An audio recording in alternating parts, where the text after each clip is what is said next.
In your mailbag today on Sports Illustrated, the MMQB, you mentioned that the issue with Watson and deciding to either go home in Atlanta, to Atlanta, where the weapons wouldn't be the same as New Orleans, or go to New Orleans and just start fresh there. Money is now entering the equation. Yeah. Is that the holdup? Why we're not seeing anything, or part of the reason why teams have dropped out or been told they're not winning these sweepstakes?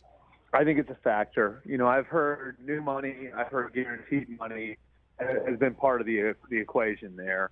And, I really at this point, get the sense that, he really – I think he's intrigued by the idea of going home, and I think he's there's a huge part of him that wants to go to Atlanta while realizing that the best football situation in 2022, is in New Orleans.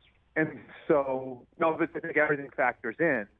And, if we're being, honest about this, he and his people probably have to brace for a suspension. Doesn't mean it's going to happen, but the possibility is that it happens. He's got a $35 million base for next year. So, a half-season suspension, right? If he's suspended for 8 games, what would that be? I don't know, Rich. I went to Ohio State, so I'm not great at math. But I would say, that's $16 million possibly he could lose.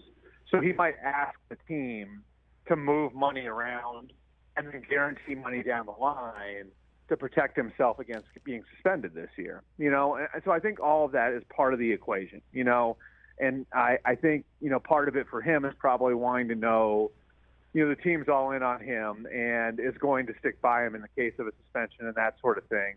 And I'd say the draft pick compensation going the other way is probably pretty good proof of that for whoever acquires him. But I do think that the contract is, at least a piece of the puzzle.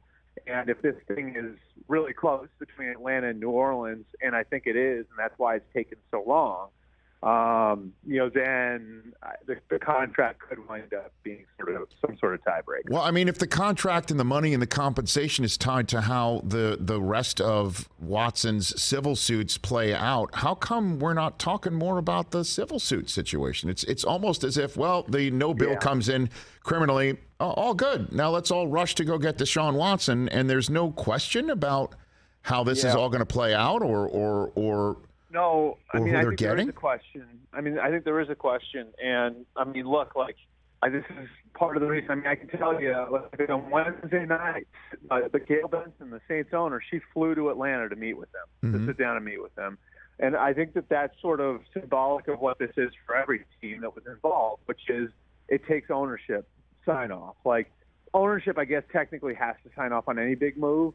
But you and I both know, a lot of those are rubber stamps. This isn't a rubber stamp. You know what I mean? This is, the guy's going to be the face of your franchise, and so his problems become your problems. And this isn't even, I've heard the comparison to Mike Vick, but that's different too, because Mike Vick was coming into Philadelphia as a third-string guy. You're not acquiring Deshaun Watson to be the third-string guy.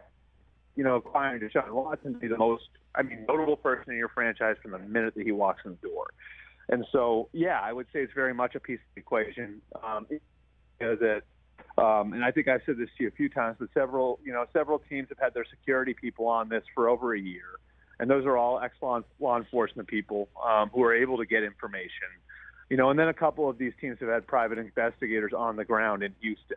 I'm not sure Atlanta's one of those because they were late comers to the party, right? So maybe they've been playing catch up a little bit on this, but there are teams that were involved that were comfortable after doing that amount of homework. So again, I'm not saying anybody's not taking this seriously. I think every team that's involved is, but certainly I think, with the 22 civil suits out there, there's a level of risk that comes with it. And there's, I would say, you hate to even call it a PR hit, but that's sort of what it is. It's that you are going to take on certain things that are going to come along with acquiring Deshaun Watson, regardless of what city it's in.